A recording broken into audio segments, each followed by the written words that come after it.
पंडित जी साहब बसु जी जो थे एक ऐसे उस समय प्रमाणिक पंडित थे कि उस समय कोई व्यक्ति उनके अलावा प्रमाणिकता की कोटि में आता ही नहीं। उस समय तुम लोग ब्रह्मचारी लोग वगैरह कोई भी नहीं थे, ना कोई ब्रह्मचारी लोग उस समय प्रतिष्ठाओं में आगे थे। आप लोग सब बच्चे थे। और जो आज कुंद कुंद की मूल परंपरा को बुंदेलखंड के अंदर जो आर्ष परंपरा के रूप में सुरक्षित किया है, उसका श्रेय पंडित जी साहब गुलाब चंद जी पुष्प को जाता है। क्योंकि प्रतिष्ठाओं का बहुत बड़ा सामान्य जनता पर प्रभाव पड़ता है। सामान्य जनता शास्त्र नहीं पढ़ती, सामान्य जनता को स्वाध्याय के संस्कार नहीं, और उसका परिणाम सबसे ज्यादा पड़ता है पूजाओं का प्रभाव। महिला वर्ग, पुरुष वर्ग, जो पूजा अनुष्ठान होते हैं, प्रतिष्ठाएं होती हैं, इनसे हमारी संस्कृति जनरल जनता में जीवित होती है। सामान्य जनता जो स्वाध्याय से बिल्कुल कुछ नहीं जानते, नमोकार मंत्र की माला फेर के जानते, ऐसे लोगों को कोई भी भड़का सकता, कोई भी कर सकता था। लेकिन उस समय एक ऐसी स्थितियां थी कि महान पंडितों में कई प्रकार की विकृतियां आना शुरू हुई। इधर दूसरा मत कुंद कुंद की मूल आमना कुंद कुंद का नाम लेकर के बुंदेलखंड में प्रवेश कर रहा था। उत्तर भारत की संस्कृति को एकांतवाद के रूप में परिणत कर रहे। सारी क्रियाओं में मुनि विरोधी प्रतिष्ठाएं होने लगी। मुनियों से सूर्य मंत्र का बहिष्कार होने लगा। मंदिरों में यही होने लगा कि पंडित लोग, और ऐसी जो हवाएं चली बुंदेलखंड में बहुत जोरों से हवा चली, और अच्छे अच्छे श्रेष्ठी वर्ग बिना मुनियों की प्रतिष्ठाएं कराने लगे। और एकांतवाद का इतना जबरदस्त जोर था। लेकिन उस समय प्रतिष्ठाओं में, प्रतिष्ठाचार्यों में एक मात पुष्प जी ऐसे थे जो कुंद कुंद की मूल परंपरा को और आर्ष परंपरा को दोनों को जीवित रखने के लिए पूरी ताकत लगाई है। अन्यथा हमारी विकृत हो गई थी परंपरा। या तो क्रियाकांड में पुण्यार्थ संघी परंपराओं की प्रतिष्ठा प्रवेश कर चुकी थी, इधर भट्टारकों की परंपराएं प्रवेश कर गई थी, उधर एकांतवाद जो प्रवेश कर रहा था सोनगढ़ से, और वहाँ इसका सागर में, इस एरिए में तो काफी प्रभाव हो चुका है। ऐसे समय पर पंडित जी साहब ने जो कुंद कुंद की मूल परंपरा थी, और कुंद कुंद की मूल परंपरा को तो वो एकांतवाद भी मानते, लेकिन कुंद कुंद की मूल परंपरा अपर नाम आर्ष परंपरा, कुंद कुंद की परंपरा कहो और आर्ष परंपरा कहो, इस परंपरा को आर्ष परंपरा के रूप में सुरक्षित करना प्रतिष्ठाओं के रूप में, ये बहुत गुलाब चंद जी पुष्प का, हमारे पूज्य गुरुदेव के तो बहुत विश्वसनीय पात्र थे ही, और हमारे भी वो मात्र एक ही मात्र पंडित थे, इन पर मैं विश्वास करता था। आज आप लोग ब्रह्मचारी लोग आ गए, आज आप लोग करने लगे। उस समय हम कोई भी मंदिर, कोई भी कार्य करते थे, पुष्प जी को ही बुला करके हम लोग निर्णय करते। बजरंगगढ़ का जीर्णोद्धार हुआ मूर्तियों के संबंध में, पुनः प्रतिष्ठित करने की बात आई कि जीर्णोद्धार तो कर देंगे, फिर क्या करना चाहिए। 92 की बात है, पुष्प जी को बुलाओ। मैंने कहा, आए, बैठे, हमने कहा भाई मैं जीर्णोद्धार कर दूंगा, सब हो जाएगा, फिर प्रतिष्ठित मूर्ति का क्या करेंगे, फिर बाद में क्या होगा। करीबन 2 दिन रुके पंडित जी। 2 दिन रुक करके सारे आगम के प्रमाण सारे डिस्कस किए। और सबसे बड़ी निशान जी, एक सबसे बड़ी बात थी पिता, तुम्हारे पिताजी में, जो आचार्य से बात नहीं कर पाते थे किसी कारणवश, भीड़ भाड़ कर, गुलाब चंद जी पुष्प सबसे ज्यादा मेरे से डिस्कशन करते थे। मेरे पास आते थे, बोले महाराज आप बताओ क्या करना चाहिए, आप बताओ क्या करना। कई बार जब उन्होंने प्रतिष्ठा पाठ की बात आई, तो सारे प्रतिष्ठा पाठों की जो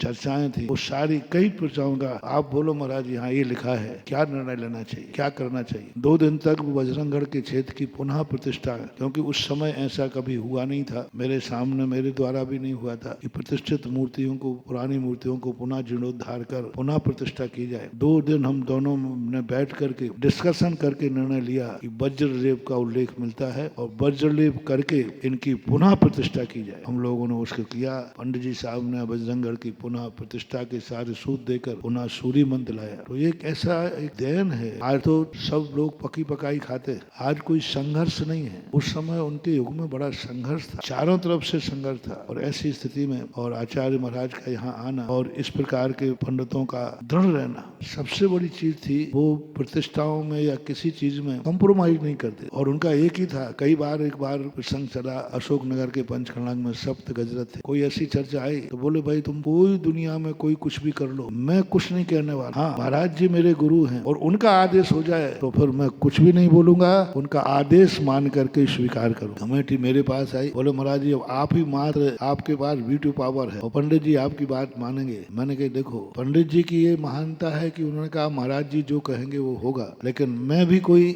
आगम विरुद्ध कार्य के लिए पंडित जी को बाध्य नहीं करूंगा। हाँ, आगम से आगम विरुद्ध बात हो तो हम बात कर सकते सकते हैं। जब इतनी अच्छी बात है तो आपकी रक्षा की बात है, क्योंकि वहाँ पर भी इस प्रकार की एकांतवादा का संस्कार था। पर वहाँ पंडित जी ने बैठ करके डिस्कशन करके हम दोनों ने मिल करके और मंच पर संभाल करके जो आवाज लगाई, उसके बाद फिर कोई बोल नहीं सके। ये ध्यान रखना महानुभाव, साधु और विद्वान यदि दो एक हो जाएं, सारी समाज का कोई भी कुछ भी नहीं बिगड़ सकता। जब भी समाज में बिगड़ता है साधु और पंडितों की भिन्न विचारधारा से, साधुओं में और पंडितों में दो भिन्न विचारधाराएं हो जाती हैं, समाज तो भोली भाली रहती है। यदि दोनों एक मिलकर के आवाज लगाएं तो समाज कुछ नहीं देखती, समाज एक ही देखती है। विद्वान और साधु एक है तो फिर समाज कहती है इससे ज्यादा कोई प्रमाणिकता की जरूरत नहीं है। उस समय जब दोनों ने एक विचार होकर के मंच पर जब बात रखी, पूरी समाज एक मत होकर एक साथ होगा। समाज ने में कह दिया अब हमें कोई संदेह नहीं है, जब महाराज भी उसी बात को कह रहे हैं, हम पंडित जी कह रहे तो अब तीसरे की कोई जरूरत ही नहीं है। तो ऐसा एक उनका युग था जो उन्होंने संघर्ष किया। कुंद कुंद की मूल आर्ष परंपरा को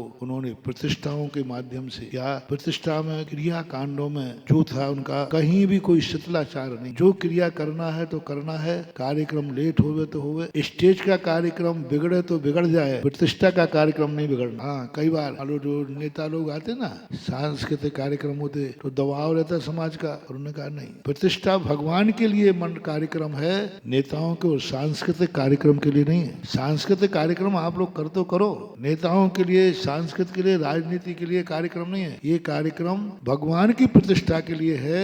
उनकी प्रतिष्ठा के साथ कंप्रोमाइज करके कोई बात करना बिल्कुल न्याय संगत नहीं है। और बहुत आचार्य श्री के सामने भी खजुराहो का सन 1981 में पंचकर्णक हुआ था। नैनागढ़ में सर्वप्रथम जब पंचकर्णा के बीच में आरिका दीक्षाएं हुई, पुष्प जी थे उस समय प्रतिष्ठाचार्य, और उस समय प्रतिष्ठा के बीच में दीक्षा कल्याणक के दिन कार्यक्रम ज्यादा होते, तो उन्होंने कहा क्रियालोप नहीं होना चाहिए। आहार के पहले आचार्य श्री को बुला करके और क्रियाएं पूरी कराई, बोले अब आपकी मंच है, आप जितनी चाहे दीक्षाएं दो आप। लेकिन क्रियाओं के लिए उन्होंने कहा कि नहीं ठीक है, आज दीक्षाएं हैं तो क्रियाएं जल्दी कर लो, गौण कर लो। मैं तो कहता हूँ कि गुलाब चंद जी पुष्प को प्रतिष्ठाचार्यों के लिए आदर्श मानना चाहिए। और आज के प्रतिष्ठाचार्य लोग जो यहाँ वहाँ कहीं लुढ़क जाते हैं, कर जाते हैं, इससे काम नहीं चलना चाहिए। चाहे हमें कोई बुलाए या ना बुलाए, आगम से समझौता नहीं करना है। प्रतिष्ठाचार्य एक बहुत बड़ी ताकत होता है, शक्ति होती है, क्योंकि प्रतिष्ठाएं कराना, कोई एक पाषाण को भगवान बनाना। तो मेरे तो बहुत अच्छे प्रिय पंडित रहे हैं, यूँ कहो मेरे विचारों से उनका बहुत मेल खाता था, और बहुत बार उन्होंने आके डिस्कशन किए, बहुत बार किया। मेरा उनको